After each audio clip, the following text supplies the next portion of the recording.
السلام علیکم، آپ دیکھ رہے ہیں کے نیوز چینل۔ خبر شامل کرتے ہیں ساہیوال سے۔ ہمارے نمائندے گلفام حیدر کی رپورٹ کے مطابق تھانہ غلہ منڈی پولیس کا جوا مافیا کے خلاف کارروائی۔ ڈسٹرکٹ پولیس آفیسر امیر تیمور کی ہدایت پر ڈی ایس پی سرکل ملک داؤد کی زیر نگرانی ایس ایچ او تھانہ غلہ منڈی آصف خان بٹو، چوکی incharge bypass Mudassar Ghaffar Khan, sub inspector کی اپنی ٹیم کے ہمراہ پیشہ ورانہ صلاحیتوں کا مظاہرہ کرتے ہوئے پیپلز کالونی سے مافیا کے خلاف کارروائی، جہاں سے 4 ملزمان گرفتار کر لیے گئے۔ ارسلان، عدنان، سلمان، رمیز سکنائے پیپلز کالونی ساہیوال کو رنگے ہاتھوں گرفتار کر لیا گیا۔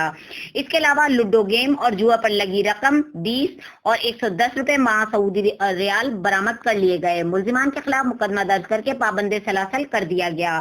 اس موقع پر ایس ایچ او غلہ منڈی آصف خان بٹو اور چوکی incharge bypass Mudassar Ghaffar Khan کا کہنا تھا کہ علاقے سے جرائم پیشہ عناصر کا خاتمہ کرنا ہماری اولین ترجیحات میں شامل ہے۔